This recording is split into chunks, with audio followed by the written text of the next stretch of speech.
radio station do you present for? Currently, I do an independent program on Bond FM. I've worked on Jordan FM, Rainbow FM, and also Podium Radio, which is our internet radio, as far back as 2019. So, what do you do exactly? Besides presenting, what else do you do? Okay, I like presenting on radio. I'm a comedian, a content creator. I do post skits on YouTube, Instagram. I anchor events, MC for weddings, birthday, corporate events, social events, and all that. Okay, so can you take us through your background, right from your educational background, right from primary school to Okay, my educational background. I went to school in Ogun State. I grew up in Ogun State basically, and from Ogun State, Ijebu to be precise.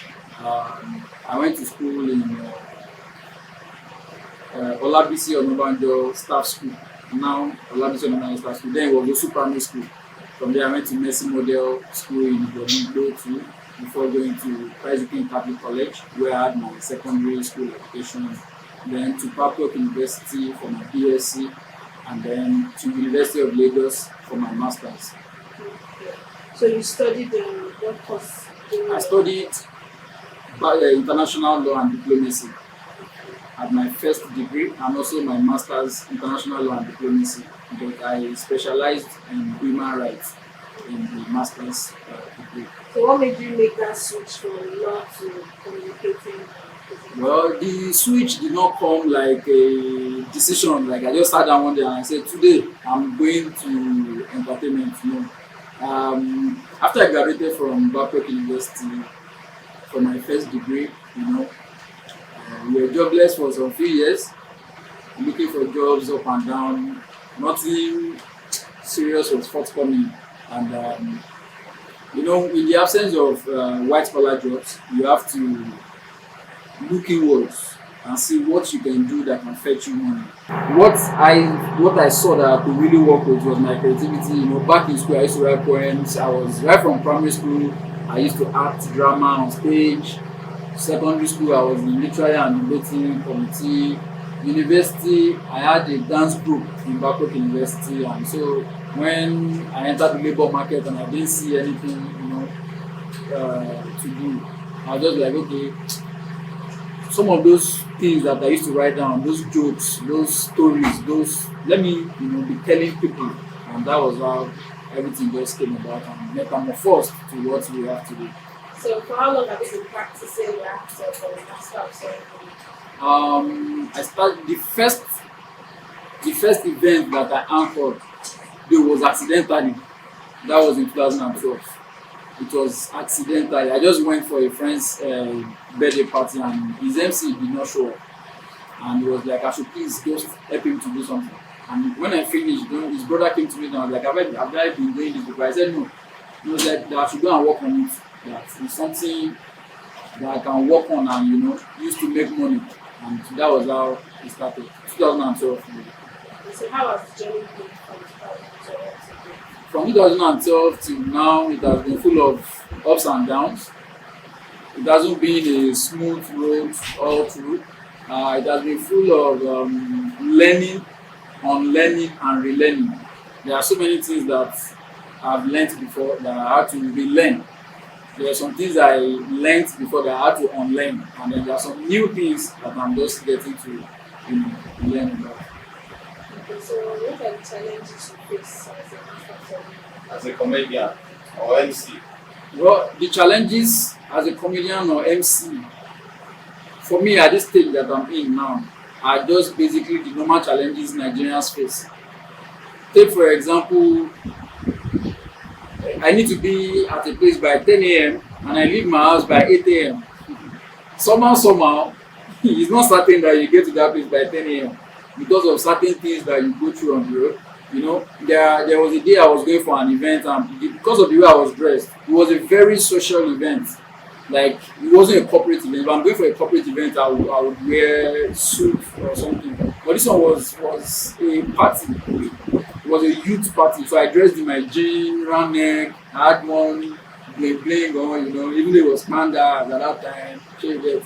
But approaching a police point, they just packed me. Come down. What do you have in your car? This one. Raise your hand up. This. Give me your phone. Some of those things are part of challenges that we face. So for me, the way I used to beat that is when I'm going for a certain event and I know okay, I need to dress a certain way. I won't dress like that from home until when I'm very close to it. When I'm very close to where I'm going there, I'll now finish my dressing, so to say, because I don't want profiling from the police. They just see you and believe that you are this one, you are this, so you are part. So these are some of the challenges. And another challenge in the comedy industry, I will call it, should I use the word plagiarism or whatever, where you come up with a joke or something creative and then before you know it, 2 or 3 other people have picked up that material and in some cases, they will even go more viral than you that started it. Say for example, during that was I think ending of last year. Okay? There was a wedding I anchored and I told the bride to tell the groom, loot me, I'm your palliative. I don't know if you saw that video. And I was the one that did that thing. But before I knew it, I would just check one page, I would see some blogs carrying some other MCs that were already using that. I was like, wow, this is, it's one of those things. It's one of those things that we face, but nevertheless, what I keep telling people is this. There are materials that I put out there that people use, and there are people's materials that I also see and build on it, and probably maybe take one or two things out, add one or two things, and also use it. So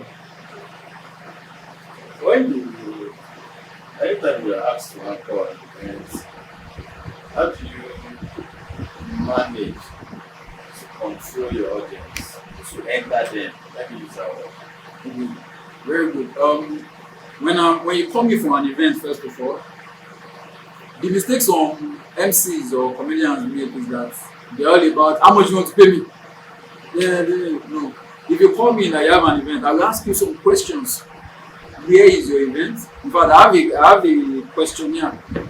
It's readily available. I will just send it to you. Please let me answer these questions, then send it back to me. That will enable me to know the kind of event I'm going for. I normally ask, okay, what's the demographic of the event? How many adults? How many youths? Or is it a children event? So I would know the kind of people that will be at that event. So from such information that I have about the event, I already know how to plan. If I'm in the midst of people from, like, say, 60 and above, I know kind of things they want to hear. I know the type of things I will tell them that they will relate with. If I'm in the midst of maybe people of 40 and below, I know the kind of slangs I will say when I'm with them that they will flow with. And some things that if I mention it, they'll be like, what's he saying? So I try to learn about the event before going for it. Confidence never been a problem. For me, confidence has never been a problem.